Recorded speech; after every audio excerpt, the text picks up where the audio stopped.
Back in the early days of the video arcade, you paid to play a game until you lost. And for whatever reason, it was pretty common for you to have 3 attempts before the game decided that you had truly lost the game and the coin you'd inserted into the arcade cabinet. When home consoles became available, that tradition was continued as a common lose condition, just I think out of habit. You could play for as long as you wanted, but once you'd lost 3 lives, you had to start the game over from the beginning, as if you'd never played before.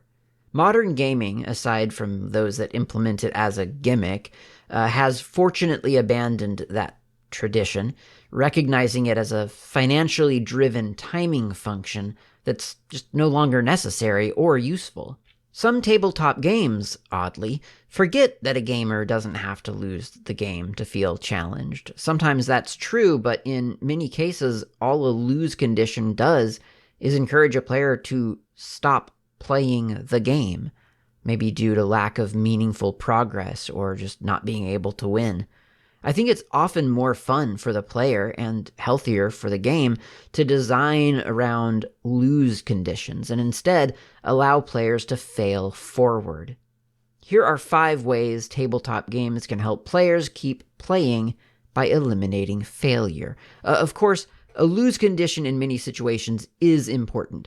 In a competitive game, somebody is expected to win, which means somebody else has to lose. Historically, though, a loser often ended up having to sit around being bored while everybody else continued playing to the end of the game, like you do in Monopoly. And that's not very fun, like Monopoly itself. When somebody wins, the game ought to be over. Don't force the losers to pile up on one side of the table as they watch the winner go through the motions of sealing the victory. Design your game so that the win condition is a terminal function. This might mean that one person wins and everybody else loses, or it might mean that everybody either wins or loses together based on a countdown timer, or the game simply ends just after a set number of rounds, so scoring can happen. For co-op and solo and legacy games, though, hard loss often just doesn't make sense. Here are some alternatives. 1. Regroup or replenish. If a game removes player resources, then you have to give the player a chance to go back to headquarters or base and heal or recruit or repair. Too many games grind down the tools available to the players as a threat mechanic, but expect players to continue playing nevertheless. Continuing a game with half of what you started with feels maybe haphazard and exciting at first, but mathematically it can only last for so long. Eventually, though, the player is left with nothing, and it's frankly merciful when a true lose condition is reached. The lasting effect is that the player remembers mostly playing a game without any hope of actually ever winning, but the inability to end it. At the very least, make a safety valve to detect an oncoming lose condition. For example, in wargaming, it's common to have a morale system. After a player's troops have been reduced to half or a quarter or whatever of its original size, the army must succeed on regular morale checks or else disband and retreat. And maybe that army can even retreat to Central Command between games and gather new recruits and requisition new war gear so it can continue into its next battle at full strength. 2. Reward failure.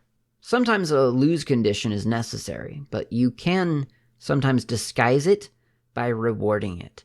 Now, it might seem like it would trivialize winning to reward losing, but actually losing is often part of the winning process if you think about it. I mean, in real life, making mistakes is an unavoidable and necessary component of finding a solution. And in gaming, you have to lose sometimes to achieve victory. It's part of the cycle, and sometimes, in fact, it makes the win more satisfying in the end because you've lost a couple of times on your way there.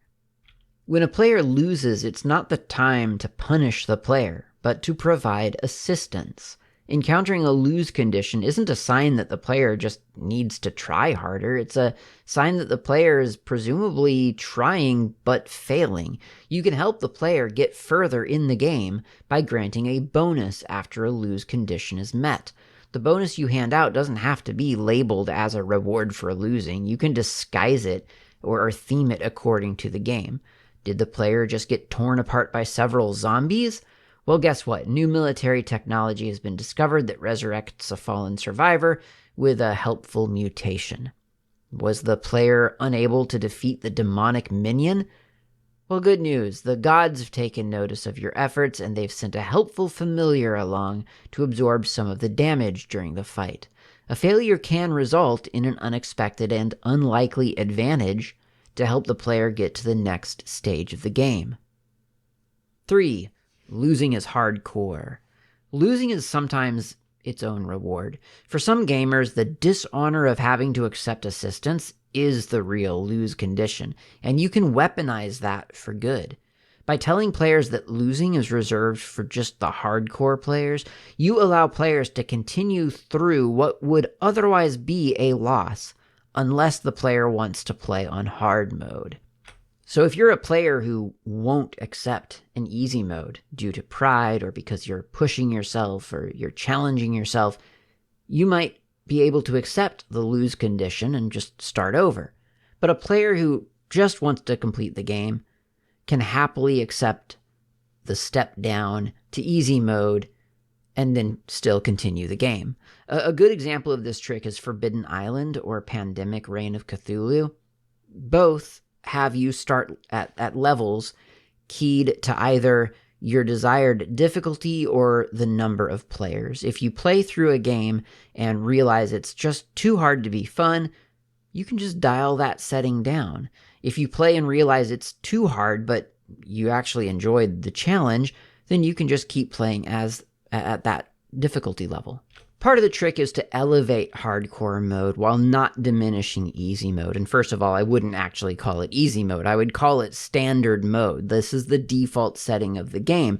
But the hard mode that you can activate by turning down the rewards you get for losing or whatever, that's for the hardcore players who want an added challenge. 4. Adaptive win conditions. Sometimes winning is just a question of degrees. A player enjoying your game is the ultimate win condition for you and the player, so even when a player encounters a lose condition, there's been a victory as long as they're still enjoying it. You may be able to leverage this by qualifying the conditions of the end game.